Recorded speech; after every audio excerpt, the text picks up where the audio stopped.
ഞാൻ ഇന്നിങ്ങോട്ട് വരും. അബ്ദുറഹ്മാൻ, മരണപ്പെട്ടു പോയ അബ്ദുറഹ്മാൻ പാവമല്ലേ, സാധുവല്ലേ?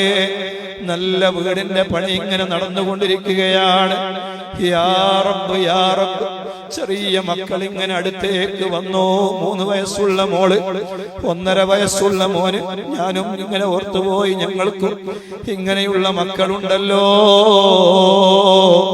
ആ മക്കൾ എത്ര സ്നേഹത്തോടെയാണ് അബ്ദുറഹ്മാനെ ലാളിച്ചിരുന്നത്. ആ നാട്ടിലെ കമ്മിറ്റിയുടെ സെക്രട്ടറി ആയിരുന്നു, പള്ളിയുടെ നല്ല മനുഷ്യനായിരുന്നു, എല്ലാവർക്കും വലിയ ഉപകാരിയായിരുന്നു.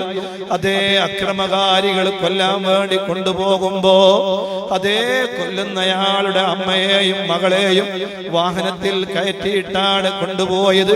അവിടെ ഇറക്കി, അവരുടെ മുന്നിൽ ഇറക്കി ആ സമയത്താണ് കൊന്നുകളയുന്നത്. യാതൊരു നന്ദിയുമില്ലാതെ, യാതൊരു മനുഷ്യപ്പറ്റുമില്ലാതെ ആ കൊല്ലുന്നവന്റെ അമ്മയുടെയും അവന്റെ മകന്റെയും മകളുടെയും ഒക്കെ മുന്നിൽ വെച്ചിട്ടാണ് കൊന്നുകളയുന്നത്. സുബ്ഹാനല്ലാഹ്. ആ ചെറുപ്പക്കാരനൊരു തെറ്റും ചെയ്തില്ല, ഒരു കുറ്റവും ചെയ്തില്ല, ഒരാളെയും ആക്രമിച്ചില്ല. ആ നാട്ടിലെ ആഘോഷ പരിപാടികളിൽ സജീവമാണ്. എല്ലാ മതവിഭാഗങ്ങൾക്കും വലിയ ഉപകാരമുള്ള ചെറുപ്പക്കാരനാണ്. മക്കളിങ്ങനെ അടുത്തേക്ക് വന്നപ്പോ കരഞ്ഞുപോയി, കണ്ണിലൂടെ കണ്ണുനീര് വന്നുപോയി. ഉമ്മയെ കണ്ടപ്പോ, ഉപ്പയെ കണ്ടപ്പോ അറിയാതെ കരഞ്ഞുപോയി. അബ്ദുറഹ്മാനിക്ക് നീ സ്വർഗം കൊടുക്കണേ റഹ്മാനെ. എല്ലാ സന്തോഷങ്ങളും ഖബറിൽ നീ നൽകണേ അല്ലാഹ്. ശുഹദാക്കളുടെ ലിസ്റ്റിൽ അബ്ദുറഹ്മാനെ നീ പെടുത്തണേ റഹ്മാനെ. ആ മക്കൾക്ക് നീ വലിയ ഭാവി കൊടുക്കണേ അല്ലാഹ്. ഞങ്ങൾക്കെല്ലാവർക്കും നീ കാവൽ നൽകണേ റഹ്മാനെ.